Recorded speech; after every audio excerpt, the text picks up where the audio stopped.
Hello प्यारे साथियों, नमस्कार। एक और न्यू वीडियो में आपका फिर से बहुत बहुत स्वागत है। दोस्तों, आज की वीडियो के अंदर हमारे जो न्यू गोट फार्मर है उन्हीं का सवाल यह है कि जो बकरी पालन है हम शुरू कैसे करें, कौन सी ब्रीड से करें, कितनी लागत के साथ करें, क्या गोट फार्मिंग में चारा कौन सा बेस्ट रहेगा, टोटली कंप्लीट जानकारी हमारे विनोद भाई से आज लेंगे गोट फार्मिंग बिजनेस के ऊपर। नमस्कार विनोद भाई साहब। नमस्कार सर। नमस्कार विनोद भाई, आज की वीडियो के अंदर हम आपसे बहुत ही खास जानकारी लेना चाह रहे हैं जी। हमारे न्यू जो गोट फार्मर है उनके लिए। विनोद भाई, पहला सवाल हमारा ये रहेगा जी कि कोई भी अगर न्यू गोट फार्मिंग करना स्टार्ट करे, हमारे किसान साथी हैं उनके मन में आता है कि हम गोट फार्मिंग करें, हमारी जो बेरोजगारी है उसको हम गोट फार्मिंग से दूर करें। बिल्कुल बिल्कुल। तो सबसे पहले उन भाइयों को क्या जरूरी चीजों का ध्यान रखना चाहिए, ब्रीड का कैसे सिलेक्शन करें या पार्टीशन कैसे बनाएं, पूरी कंप्लीट जानकारी वीडियो के अंदर देने की कोशिश कीजिए। पहली बात तो सर मैं लास्ट एंड फाइनल एक ही बात करूंगा सर, ये बिना पैसे के बिजनेस ही नहीं होता। बिना पैसे के नहीं होगा, ठीक है।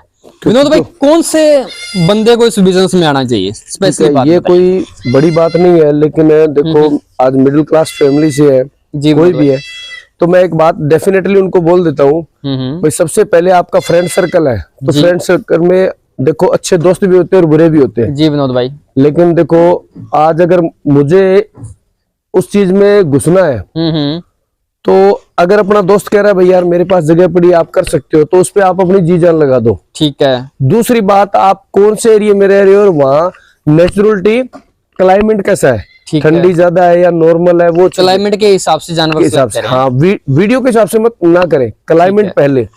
तीसरी चीज, अप्रोक्सली जो चीज अपने गोट फार्मिंग कर रहे हैं उस गोट फार्मिंग का चारा वहां अपने उस एरिया के अंदर अवेलेबल है या नहीं है, कहीं बाहर से ना मंगवाना पड़े, बाहर से ना मंगवाना पड़े, ठीक है विनोद। तीन चीज, बहुत अच्छी बात बोली। चौथी बात सर उसमें, जैसे अब ये देखो सर, आप एक व्यूज दिखा रहा हूँ मैं आपको, इधर से देखो। अब ये अफ्रीका की ब्रीड है, अफ्रीकन बोर है, लेकिन अपने इस राजस्थान में यहाँ भूसा अवेलेबल है, ठीक है। तो बरोबर कोई भी आपकी बकरी हटके दिख रही है? नहीं दिख रही, सारी की सारी खा रही है, सभी खा रही है। कौन सा भूसा डाल रहे हो विनोद भाई? ये मूंगफली का भूसा है। ये कहां से मंगवाया विनोद भाई? ये अपने राजस्थान का ही होता है सर। ये राजस्थान में होता है। और दूसरी हमारे लोकल के अंदर ये साथियों, ये राजस्थानी में मूंगफली का भूसा है, मूंगफली का भूसा, और वो इन बकरियों को खिलाया जा रहा है। और दूसरी बात सर, अगर देखो बकरी में शाइनिंग नहीं रहेगी तो अपना पैसा लगाना वहाँ गलत है। जी विनोद भाई। तीसरा ऑप्शन है गोट फार्मिंग के अंदर, अगर इसमें पैसा लगाएंगे तो इसका रिजल्ट 6 मंथ या 1 ईयर के बाद आता है। 6 मंथ या 1 ईयर के, 1 ईयर। जिस भाई के पास 1 साल रुकने का टाइम हो या पैशन हो वो इस बिजनेस में जरूर है, नहीं तो ना है विनोद भाई। हाँ, और तीसरी बात सर, देखो अब इसमें क्या है, मान के चलो अगर भूसा वहाँ अवेलेबल नहीं है जी विनोद भाई, तो आप जानवर ले रहे हो, अप्रोक्स करो आपने मेरे से बकरियां ले ली, तो बकरियां ले ली, उसमें क्या है, आप 20 बकरियां ले रहे हो ना, तो वहाँ पे 15 बकरी लो, ठीक है। और 5 बकरी जो ले रहे हो ना जी, उसका आप भूसा उसी गाड़ी में पैक करवा लो, उसी गाड़ी में पैक, उसकी गाड़ी में। दूसरी बात, देखो मेरी बात सुनो, फसलें होती है राजस्थान की, ये नहीं बाहर भी होती है, सोयाबीन होता है सर, मूंगफली होता है, सोया का भूसा हो गया, हाँ सोया का भूसा हो गया, मूंगफली का होगा, तुअर का हो गया, उड़द का हो गया, मटर का, मटर का हो गया, चना हो गया, तो ये चीज है। तो आप यहाँ से जो भूसा लेके जाओगे, आप 20 बकरी लेने आए थे लेकिन मैंने आपको 15 बकरी दी और 5 बकरियों का जो पैसा था वो भूसे में आपको डाल दिया, तो उसमें 1 साल लग गया। तो आपका जब मान के चलो अप्रोक्सली आपके गांव के अंदर मटर का भूसा हो रहा है, तो आप 1 टाइम मटर का डालिए और 1 टाइम वो डालिए, इतने में वो बकरियां ग्रोथ करना स्टार्ट हो जाएगी, तो आपका फार्मिंग वहाँ फ्लॉप नहीं होगा। जी जी, बहुत ही शानदार बात बोलिए दोस्तों हाँ विनोद भाई ने, कि अगर आप बकरियां लेने आ रहे हैं तो उस एरिया का कम से कम इतना भूसा आप ले जाइए कि 3 से 4 महीने चल सके, आराम से चल सके। और दूसरी बात सर एक और है, मान के चलो अगर आपके पास ब्रीड आप यहाँ से लेने आ रहे हो जी विनोद भाई, अगर आप किसी भी एरिया में मान के चलो ब्लैक बंगाल पे ले लो, अगर ब्लैक बंगाल वहाँ की ब्रीड है जी, तो आपने ये ब्रीड की 10 बकरियां रखो और 5 आप ब्लैक बंगाल की रखो, ठीक है। अगर ब्लैक बंगाल की रखोगे आप अपना उस पर ब्रीडर क्रॉस करोगे तो बच्चे ग्रोथ ले आएंगे जी, तो उनका जो मीट पर्पज के हिसाब से जाएंगे, तो वो आपका जो फाउंडेशन का और इनका मन के चारे का खर्चा है, तो वो आपकी जो लोकल ब्रीड है वो खर्चा निकाल देंगे, तो आपके पास ब्रीड 1 साल में सेफली होगी, ये डेफिनेटली है, इसमें कोई शक नहीं है। विनोद भाई, ब्रीड का सिलेक्शन कैसे करेंगे कोई भी भाई अगर करना चाहे? ब्रीड तो सर वो तो देखो कौन सी ब्रीड रखें, ब्रीड देखो ब्रीड सभी अच्छी है, मैं कोई भी ब्रीड बुरी नहीं है, मैं ये नहीं कह रहा, ब्रीड सभी अच्छी है, लेकिन मेन क्या आपको सलाहकार अच्छा मिलना चाहिए जी, सबसे बड़ी बात है ये। जी विनोद भाई, अगर सलाहकार गलत मिल गया तो आपका ब्रीड सिलेक्शन गलत है। जी विनोद भाई, ये चीज है। आप क्लाइमेट बताइए, सामने वाले को क्लाइमेट वो बता देगा जी हमारे ये टेम्परेचर रह रहा ये है, तो उसके हिसाब से आपको अकॉर्डिंग ब्रीड मतलब अपने एरिया के हिसाब से जो आपके एरिया के अंदर इजीली सेल हो रही है उसी के अकॉर्डिंग आप ब्रीड का सिलेक्शन करें, क्यों विनोद भाई? हाँ हाँ, ऐसा नहीं है दोस्तों कि मैं अगर YouTube पे आपको बोर दिखा रहा हूँ तो आप अपने एरिया के अंदर बोर ले और आपके एरिया के अंदर बोर की डिमांड ही ना हो। वो सर देखो मेरी बात सुन, डेफिनेटली अब बोर है, बोर है, बिटल हो गई, गुजरी हो गई, और मान के चलो इनकी क्या इम्यूनिटी और स्टेमिना ज्यादा है। ये बकरियां रफ एंड टफ है, ऐसी कोई बात नहीं है, सेट हो जाती है।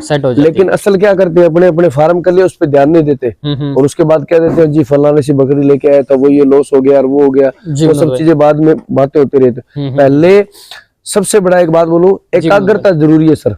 अगर आप एक चीज पे आपका फोकस नहीं है ना, आपका लक्ष्य नहीं है, तो आप काम नहीं कर सकते। जी विनोद भाई, सही बात बोली आप। ये चीज है दोस्तों, विनोद भाई ने काफी शानदार जो न्यू गोड फार्मर है उनके लिए अच्छी और बेहतरीन बातें बोली है। जी जी विनोद भाई जी, एक चीज और थोड़ा सा क्लियर कीजिए, वैक्सीनेशन करवाना जरूरी है या नहीं? सर वैक्सीनेशन करवाना जरूरी है। आजकल तो मैं बताऊं ना, अगर मनुष्य है तो उसमें भी बीमारी का पता नहीं चलता, क्योंकि अपने पेस्टिसाइड इतने हो गए खाने पीने का, तो अपने खा रहे हैं तो वो जानवर भी वही चीज, हाँ वही चीज है। तो उसमें क्या है, वैक्सीनेशन आप 3 वैक्सीन आती है सर। अब कई बार भाई पूछ लेते हैं सर आपने अच्छी बात बोली, PPR FMDT 3 वैक्सीन करवा दो, PPR FMDT, हाँ बस ET। सर्दी में देखो नॉर्मल है, अपने भी घर पे रहती है तो कंबल ओढ़ते हैं ना भाई। PPR तो 3 साल में लगती है ना विनोद भाई? आप साल से भी करवा सकते हैं, साल से रिपीट करवा सकते हैं। हाँ रिपीट करवा सकते हो, वैसे एक्चुअल उसका टाइम है वो सही है 3 साल होता है। हाँ ठीक है ना। अगर फिर भी नया जानवर है तो आप करवा के रखो, या सामने वाले को बोल के करवा लो, कोई दिक्कत नहीं ऐसी। तो ये चीज है सर। वैक्सीनेशन भी साथियों जरूरी है, क्योंकि अगर आपके फार्म पे वैक्सीन वगैरह की हुई है तो आपको इन फ्यूचर किसी भी गंभीर बीमारी से आपका जानवर इन्फेक्टेड नहीं होगा, क्यों विनोद भाई? जी जी जी, ठीक है। विनोद भाई एक और चीज थोड़ा बता दीजिए, हमारे बहुत से भाइयों का एक सवाल रहता है कि हम ओनली सूखे चारे पे बकरियों को रख सकते हैं, क्योंकि हरा चारा हर किसी के पास अवेलेबल नहीं होता है। सूखा चारा तो स्टोर करके हम रख सकते हैं। सूखा चारा भी सर आप रख सकते हैं, ठीक है। सूखे चारे पे भी जानवर विदाउट हरा चारा रख सकते हैं। हाँ विदाउट। लेकिन देखो सबसे स्पेशल है, देखो आज अपने मान के चलो भाई अपने रोटी खा रहे हैं तो अपने को घी की भी जरूरत पड़ेगी, ऑयल की भी जरूरत पड़ेगी, बटर की भी जरूरत पड़ेगी, तो वो इनके लिए नॉर्मल फीड है।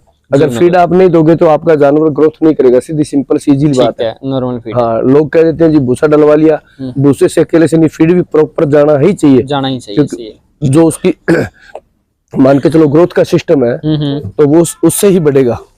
विनोद भाई अभी इनको क्या चीज दी जा रही है फीड के अंदर जो आपके बकरी है? फीड ये हम तो देखो अपने मान के चलो मक्का है, गेहूं है, इसका मिनरल मिक्सचर बनाया हुआ है सर। मक्का और गेहूं का मिनरल मिक्सचर दिया जा रहा है। हाँ हाँ। उसके अलावा और मूंगफली का भुस्सा दिया जा रहा है। जी जी जी। और विनोद भाई थोड़ा सा एक और चीज बताइए सर, जानवर बिल्कुल शाइनिंग वाले हैं जी, ठीक है। और नॉर्मल आपके सामने भूसा ही खा रहे हैं। हाँ भूसा खा रहे हैं। देखो धीरे धीरे चीज कोई भी ग्रोथ करती है, धीरे धीरे ही करना पड़ता है, एकदम डालने से कुछ नहीं। एकदम डालोगे तो आप बाद में फोन करोगे जी संदीप भाई विनोद भाई ये हो गया, लूज मोशन हो गया, और तो एकदम कोई भी जानवर नहीं। हर चीज को की एक लिमिट होती है। हाँ, आराम से धीरे धीरे डे बाय डे उसको बढ़ा सकते हैं। पहले दिन से स्टार्ट करें तो उसको लिमिट के अंदर डालें। अब ये बकरियां देखिए आप जी विनोद, बिल्कुल गोल बकरी खड़ी है और नॉर्मल भूसे पे, नॉर्मल ओनली भूसे पे, बहुत ही शानदार विनोद भाई। इनका भी अगर देखा जाए तो इनके जो करंट कंडीशन है वो बहुत ही शानदार है। जी जी।